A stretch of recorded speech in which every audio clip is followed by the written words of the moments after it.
Now, we're all kind of used to a certain amount of Trump derangement syndrome that's swept across the Democratic Party. It's everywhere, right? But what I'm about to display to you now is Trump derangement at a level that is thermonuclear. Do you believe there is such a thing on the left as Trump derangement syndrome, which is what the right accuses people of? Do you believe that exists?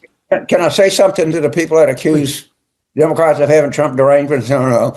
I got it, and I got it bad, and I don't want to get better. I just want to get worse. Okay? You want to get worse, James?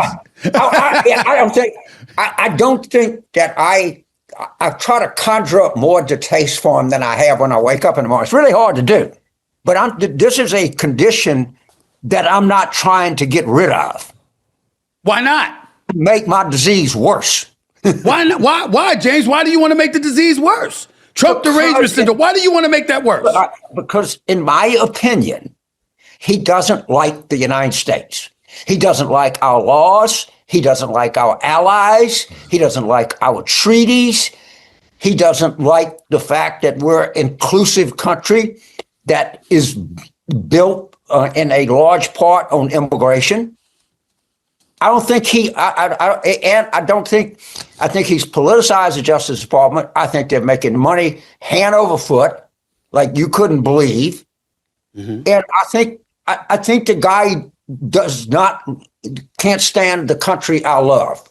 And if you said, well, somebody's capital gains tax, or somebody doesn't think that we should have affirmative action, I disagree with you, but I'm not going to tell you that I think you hate America. I think you got some bad priorities.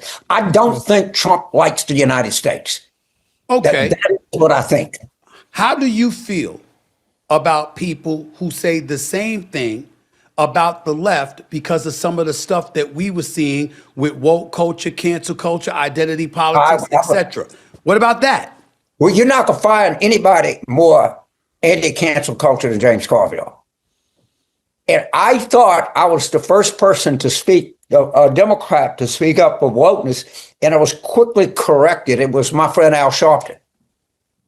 The guy basically just has Trump brain rot. And my thing with all these people is, fam, there's been a lot of problems in this country for a very long time. And there are many of the problems and many of the things that we champion against in this country that we want fixed, they predate Trump's even involvement in politics. I know we're now at a point where he is in politics. He's the president. He's in his second term. But there were some issues just 2 years ago when Biden was president, and I don't recall James Carville being that upset about the problems. I just don't remember him ranting and raving about all of the homelessness or the mass incarceration or the environmental injustices and the horrible foreclosure rates. His assholes buying up all the homes. The rise of inflation that was even higher under Biden. Meaning the cost of living and everyday goods was higher under Biden. I don't recall this guy being upset about it. But of course, very upset now. So upset now, he needs to be checked into a mental health asylum. But let's keep going, because between that time with him with Stephen A. Smith, which I think was only a few days ago, and this next clip, something happened, man. I think he just went completely insane. Look, you fat fuck Trump, if you listen to this, you listen good, because what I'm getting ready to say is what a lot of people in this country speak for, who I speak for. And I speak for a lot of fucking people. You hear me, you fat asshole? This is what we believe. You're right. I got Trump derangement syndrome. I hate the motherfucker. And you know what? I don't want to get rid of it. I don't want to get better. I want to get worse. I want to hate him more. I pray to God in heaven, God reign the righteous reign of Trump derangement syndrome. Pray for me, Lord. I'm your vessel on this earth. Pray for the people that listen to this. We want more. We want to hate the son of a bitch so much that we can't see straight. The man is a lunatic. Spitting, drooling, old fool. This is what he is. Be better at articulating your words, my brother. Be able to explain what you really hate about him, instead of just calling names. But this is the Jasmine Crockett School, in the James Carville School of Political Articulation. Just cuss the guy out, call him a fat ass, drop a couple F-bombs. Because that's all you got. That's all you got. That's it. How are you going to make life better? Or better yet, how are his policies destroying you? If someone can articulate to me how those policies are destroying your life, at least then we have an argument. We can debate that. But whether Trump is fat or whether you don't like him, that's kind of not important. That doesn't sell, that doesn't put a roof over head of anybody is watching, nor will it put your kids through school. It just doesn't. We could talk about the inflation rate. We could talk about them damn tariffs. We could talk about the new war with Iran. We could talk about these things, and that's at least that's substance. At least that is where we differ.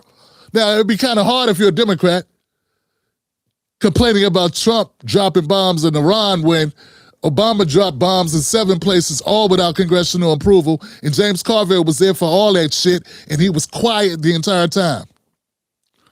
Quiet. Syria, Yemen, Afghanistan, quiet.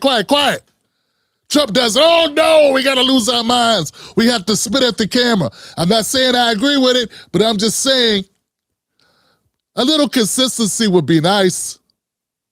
Would at least make sense. But see, we don't get consistency out of these Democrats. We get craziness. We get over-the-top theatrics. We get symbolism when we need solutions. Democrats have no solutions. Their solution is blame Trump. They've been blaming Trump for everything. And by the fucking way, when you start talking about ICE, fam, their fixation on ICE agents, ICE deaths, it's totally exaggerated, fam. Anything that the media covers could make you feel like this is an out-of-control problem, fam. And we looked at the number of senior citizens that die in nursing homes because of neglect. You would say, give it to nursing homes and lock these people up. Same thing goes for orphanages. Same thing goes for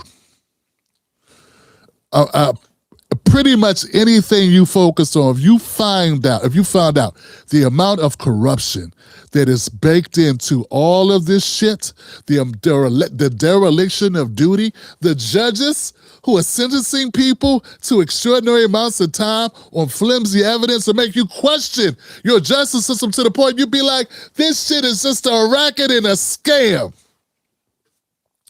If CNN did its actual due diligence, if MS Now did their due diligence and did an expose about the private prison industry and how basically the private prisons hire legislators to write additional laws and create more opportunity for people to go to jail, not for safety, but to fill the beds in their state-run private prison industry, you'd be like, screw everything. This is all diabolical. This is disgusting. Everything's a scam. But since those entities do not want to piss off investors, corporations, they won't have that conversation. So my point here, fam, is that they focus on the death of these 2 white folks, Pettit and Renee Good. They focus on them and to a very far less degree, Keith Porter out of Los Angeles, out of California. They focus on these 3 deaths. Or maybe they focus on the 32 deaths in 2025 in ICE detention centers.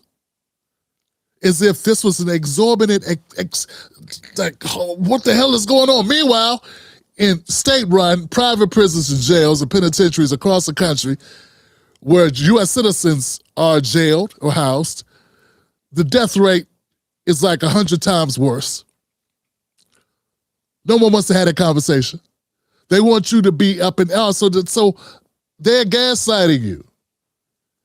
They're gaslighting you. In fact, if you're a Black American and you live in like a place like Texas, you would be lucky. You should pray to God to go to an ICE detention center as opposed to a state-run, general population, U.S. citizen penitentiary or jail. Your chance of survival is greatly reduced by going to the U.S. institution where regular U.S. citizens go. Okay? So what I'm saying is James Carville, just like many of the other Democrats, these progressive type people, that's not James Carville. He's just a Democrat. I think he would call himself a traditional, old school Democrat. Corporate Democrat. These people are just unhinged, just crazy. Their brains are cooked. You don't have to defend Trump to see through the nonsense. If people have complaints, but they can't be specific about what their complaints are, then you truly don't have a complaint. What you have is an overall bad opinion of whatever, but you don't really have a complaint, Carville. I'm not saying that there's not things to complain about under the Trump administration. There certainly are. But the way that the Democrats choose to articulate those complaints, it's not resonating with the population. It resonates, it hits a nerve, it works with a small percentage of Democrats who, it doesn't matter what Trump does. They hate him. How can I say this, man? Trump won a second term because Trump spoke more effectively to the issues that Americans were feeling at the time. And what was Kamala doing? I think she was writing her obituary in her new book. I think she started writing it during the race. Just my opinion. As always, stay courageous, stay bold, but most of all, stay dangerous. I'm Tim Black, and this is the most dangerous show in America. Wolfpack. Catch Tim Black live on the most dangerous show in America, Mondays, Wednesdays, and Fridays at 9:30 p.m. Eastern Standard Times. Don't miss out on the real. Stay dangerous.